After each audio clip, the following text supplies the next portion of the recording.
I am Dr. S. N. Narasingan, Vice President of the World Hypertension League.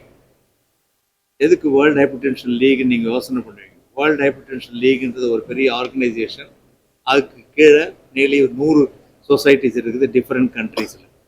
100 சொசைட்டிஸ்லையும் under its banner people are operating. இது வந்து ஒரு non profit non governmental organisation. இது world hypertension league. அங்கே அதனுடைய கோரிக்கைகள், அதனுடைய விஷயங்கள் என்னென்னா, பிளட் ப்ரெஷர் ஈஸியாக சீக்கிரமாக கண்டுபிடிக்கணும், அதை எப்படி ப்ரிவென்ட் பண்ணலாம், வராமல் தடுக்கிறதுக்கு என்ன வழிமுறைகள், வந்ததுக்கப்புறம் என்ன எப்படிலாம் அதை குறைக்க முடியும், அந்த காம்ப்ளிகேஷன் வராமல் தடுக்க முடியும்.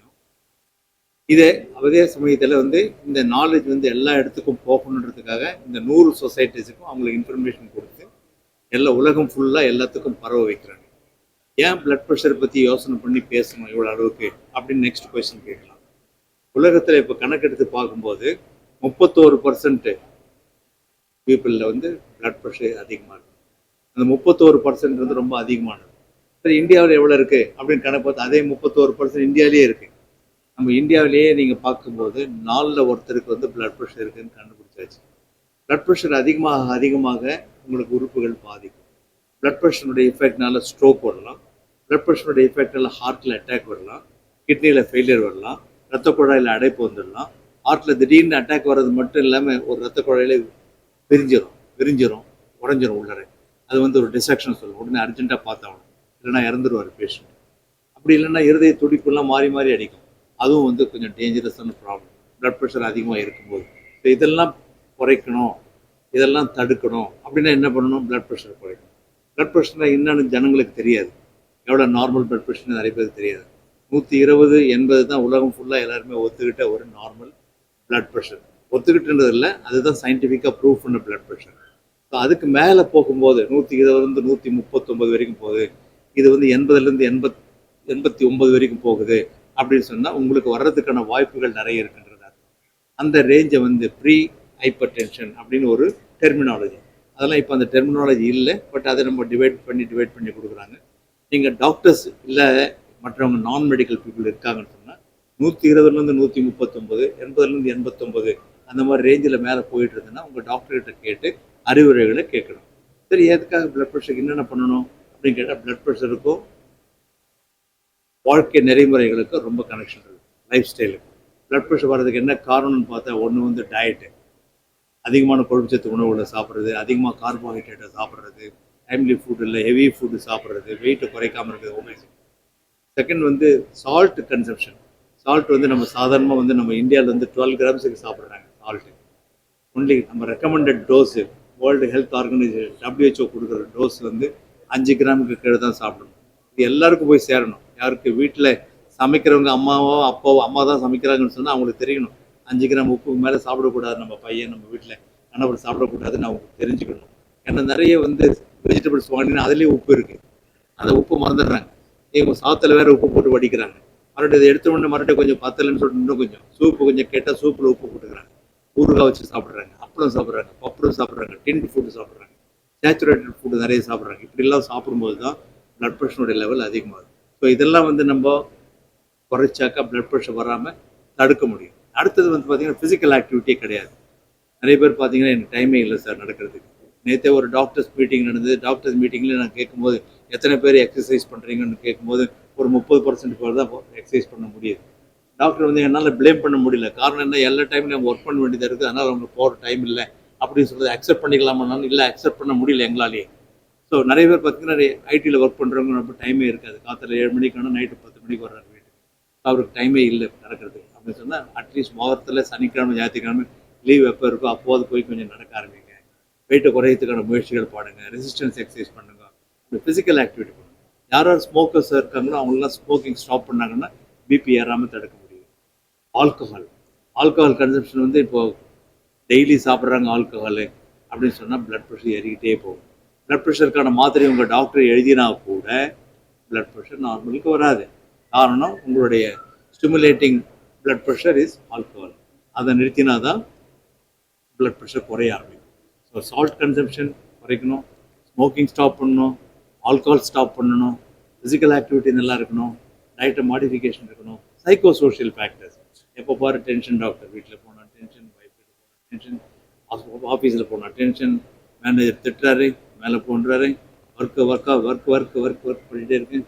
நைட் டியூட்டிலாம் பண்ணுறேன், யூஎஸ்க்காக ஒர்க் பண்ணுறேன். இவ்வளோ பண்ணி கூட என்ன முடியல, எப்போ பாரு டென்ஷனாக இருக்குது டாக்டர்னு பார்த்து பிபி இருக்குமா பாருங்கன்னு பார்த்தா பிபி கண்டிப்பாக கொஞ்சம் கொஞ்சம் ஏறி இருக்கும். அந்த டென்ஷன்லாம் எப்படி குறைக்கணும்னா அவரோடைய எஃபெக்டே ப்ளஸ் டாக்டர்கிட்ட கவுன்சிலிங் கேட்டுக்கணும். இல்லை டாக்டர் சைக்காட்ரிஸ்ட் கிட்ட கவுன்சிலிங் அமிச்சா, சைக்காலஜிஸ்ட் கவுன்சிலிங் அமிச்சா அவங்க சொல்லுவாங்க எப்படி பார்க்கணும். கடைசியில் நம்ம என்னென்ன போராடுறோமோ, அடுத்த நிமிஷத்தில் என்ன பண்ணலாம், அடுத்த ஹவரில் என்ன பண்ணலாம் அப்படின்லாம் எனக்கு வேறு மாதிரி அப்ரோச், இவருக்கு வேறு மாதிரி அப்ரோச், அவருக்கு வேறு மாதிரி அப்ரோச். ஸோ ஒவ்வொருத்தருடைய நிலைமை பொறுத்து தான் வந்து சைக்கோ சோஷியல் ஃபேக்டர்ஸ் வெரி ஆகுது. பெரிய விஷயத்தை கூட சின்னதாக எடுத்துகிட்டே போகிறவங்க இருக்காங்க, சின்ன விஷயத்தை பெருசாக்குறவங்களும் இருக்காங்க. மனசனுடைய உளைச்சல்னால மன உளைச்சல் இல்லாமல் பார்த்துக்கணும். மன உளைச்சல் இல்லாமல் பார்க்குறதுக்கு நீங்கள் வாழ்க்கை நெறிமுறைகளை மாற்றி மாற்றி பண்ணணும். இது தேவைப்பட்ட சைக்காட்ரிஸ்டோட ஒப்பீனியனே வாங்கணும். ஃபார் எக்ஸாம்பிள், சில பேர் டிப்ரெஷனில் இருப்பாங்க, வீட்டில் யாராவது ரொம்ப நேசிச்சவங்களை இறந்துட்டு இருப்பாங்க, அன்னிலேருந்து டிப்ரெஷன் இருப்பாங்க. அம்மா இறந்துட்டாங்க, அப்பா இறந்துட்டாரு, அவர் தான் சப்போர்ட் ஃபேமிலிக்கு, இனிமேல் நான் என்ன பண்ணுவேன், இப்படி டிப்ரெஷனில் போய் அவங்கள பார்த்தீங்கன்னா பிபி ஏறிடும். சைக்காட்ரிக் ட்ரக் நிறைய சாப்பிடுவாங்க, பிபி ஏறிட்டு இருக்கும். கால் வலி, முட்டி வலி நிறைய பேருக்கு இப்போல்லாம் வரும். 40 வயசுலேயே முட்டியை டிரான்ஸ்பிளான்ட் பண்ணுறாங்க, நீ டிரான்ஸ்பிளான்ட். அதுக்கெல்லாம் பார்த்தீங்கன்னா கால் நடக்க முடியாது, பால் இப்படி நடக்கிறவங்களாம் இருக்காங்க. அவங்களாம் பார்த்தீங்கன்னா என்எஸ்சிஐடி ஒரு ட்ரக் இருக்குது, ஒரு மாத்திரைகள் அடிக்கடி சாப்பிட்டே இருப்பாங்க. கால்வலி மாத்திரைகள் அப்படி சாப்பிடும்போது பிபி ஏறும். ஆல்கஹால் சாப்பிடும்போது ஏறுறது மாதிரி இந்த மாத்திரைகளை சாப்பிடும்போது பிபி ஏறும். ஸோ இந்த வாழ்க்கை நெறிமுறைகளை மாற்றி அமைச்சாவே பிபி வராமல் தடுக்கலாம். வாழ்க்கை நெறிமுறைகளை மாற்றி அமைச்சாவே பிபியினுடைய காம்ப்ளிகேஷனை தடுக்கலாம். லாங்க ஒவ்வொரு வாட்டியும் இந்த world hypertension league, world hypertension டேன்னு ஒன்று வருது, 17th May. நேற்று நாங்கள் அந்த 17th May அப்சர்வ் பண்ணோம். அதில் என்ன விஷயம்னா, measure your blood pressure accurately. Blood pressure பார்க்குறது வந்து இப்போ இங்கே பார்த்தாங்கன்னா அவசரமாக கூட்டமாக பார்க்கும்போது 3 தடவை பிபி எடுக்கிறாங்க, 1 விட்டுறாங்க, 2வது ரீடிங்கும் 3வது ரீடிங்கும் ஆவரேஜ் எடுத்து சொல்கிறாங்க. அந்த ரீடிங் தான் அந்த பிளட் ப்ரெஷர் அந்த டைமில் அவருக்கு இருக்குது. பிளட் ப்ரெஷர் வெறிட்டே இருக்கும். இன்றைக்கி காத்தால நம்ம இன்றைக்கி தானே கேம்ப் நடத்துகிறாங்க, 130-80 சொன்னாங்க. இன்றைக்கி சாயங்காலம் டாக்டர் நீங்கள் 160-90 சொல்கிறீங்களே, என்ன டாக்டர் இது அப்படின்னு கேட்டால், ஆமாம் மாறும், minute to minute, hour to hour, morning evening நைட்டில் குறையணும். எல்லாருக்கும் பிபி குறையாமல் ஏறிந்துன்னா அதனால ஹார்ட் அட்டாக் வரும். ஸோ இந்த மாதிரி நிறைய இருக்குது. It is a variable thing. அதை வச்சு நீங்கள் அந்த டாக்டர் தப்பு பண்ணிட்டாங்க, நம்ம கேம்பில் தப்பு பண்ணிட்டாங்க அப்படிலாம் நினைக்கக்கூடாது. பிபி வேறிக்கிட்டே இருக்கும், மாறிக்கிட்டே இருக்கும். அதையும் நீங்கள் ஞாபகம் வச்சுக்கணும். So BP variability accepted one. இதெல்லாம் நீங்கள் மற்றவங்களுக்கு தெரியணும். நம்ம பப்ளிக் இதெல்லாம் தெரியும் போது தான் டாக்டர்கிட்ட போகும். ஒவ்வொரு டாக்டர்கிட்ட நீங்கள் போகும்போது ஜுரத்துக்காக தானே போகணும்னு சொல்லிட்டு பிபிஎம் பார்க்கணும். டாக்டர் ஜுரத்துக்கு பார்த்து மாத்திரை கொடுங்க, ஊசியை போடுங்க, அப்படி கிடையாது. பிபி பார்க்கணும். டாக்டர் பிபி எல்லா கண்டிஷனும், எந்த வியாதிக்கு உள்ளே போய் டாக்டர் ரூமில் என்ட்ரு ஆகிறீங்களோ அப்போ பிபி பார்க்கணும். கூட போகிறவங்கள கூட ஒருத்தர பிபி செக் பண்ணிக்காங்க, அதுவும் நல்லது. ஃப்ரீயாகவே பிபி செக் பண்ணிக்கலாம். ஃபார்மசியில் போய் பார்க்குறீங்க, பிபி செக் பண்ணிக்காங்க, வானன்னு சொல்லலை. ஏர்போர்ட்டில் பார்த்து பிபி செக் பண்ணுறீங்க, செக் பண்ணிங்க, வேணாம் இல்லை. சென்ட்ரல் ஸ்டேஷனில் ஒன்று வைக்கிறோம், ஓகே, நல்லது. அந்த மாதிரி ஸ்க்ரீனிங், ஆப்பர்ச்சுனிஸ்டிக் ஸ்க்ரீனிங் பேர் இது. எப்பப்பெல்லாம் நமக்கு ஆப்பர்ச்சுனிட்டி கிடைக்குதோ அப்போல்லாம் போட்டால் இந்த 31% இருக்குல்ல, அது 40% கூட ஆகிடும். உலகத்தில் நம்ம இந்தியாவில் என்னென்ன ஆக போதோ அந்த அளவுக்கு இன்க்ரீஸ் ஆகிடும். The whole idea is, as Dr. Narsinghan, who is a world authority on hypertension now, we are proud of him. And he was the first Indian who has become the Vice President of World Hypertension League. So having said that, it's very simple. When we are talking so much, actually people may start thinking that these doctors are scaring us. Normally they say that. It is not so. The whole idea is high blood pressure along with diabetes is so much frequent all over India. Almost 30% as sir said. And it is not only urban, even rural area. It is not only rich, even the poor people. You see people having high blood pressure, everybody. People walking on the road, drivers, everybody, small shopkeepers. How many of them are checking actually? Because they say that we are not checking because we have no symptoms. So first important thing is hypertension will not have any symptoms. Somebody walks into one of our rooms, 200 by 110. He said, no sir, I don't have blood pressure, I have no symptoms. But the problem is, that is not treated. This man is developing a stroke or a heart attack or a kidney problem. All these three are very common. We are seeing patients in the major hospitals. These are the people who go there because they are not controlled. They don't know that they have. So finally, everybody should check the BP after the age of 30. At least 2 times in a year. When somebody has blood pressure, check more often, take the medicine. Medicines are not actually expensive. Everybody's, people have some negative feeling that doctors will write too many medicines. Why should I go? That is a wrong concept. You go to any doctor of your choice, get your BP checked up, take some medicine so that you are going to live longer and also healthy life. So whatever the advanced countries preach, we may not be able to do everything. Our doctors also may not be able to do everything. Suppose we are talking about 24 hours blood pressure monitoring. How many of our Indians can do it? Not even 1%. Okay, we check the BP. It can be checked at home. The meters are not very expensive. Doctors, we are telling doctors. Yesterday, Dr. Narsingan gave a talk.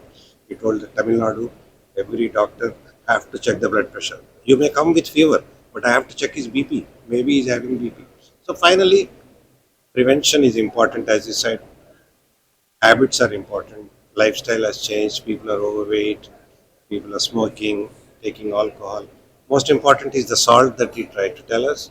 Salt consumption is more amongst Indians, especially South Indians, because we eat more pickle, we eat food outside has more salt in that. Refined salt we are using. So we have to reduce the salt. Please remember, let us teach our children now itself not to eat so much of salt. Because we are going to see more hypertension now in future if we don't take action now. So I am actually worried about the younger population also. What will happen to them? Somebody develops high blood pressure at the age of 30. What will happen to him? How long will he live? He has got at least now the uh, average lifespan is more than 70 in India. So he's got another 40 years of active life. To make that happen, they have to check the BP. Younger people, whoever you are a software guy or a bus driver, please check the BP, take the medicines required, live longer, live happily. That is the whole aim that today we are talking to you. And thank you for giving your time for us. Thank you.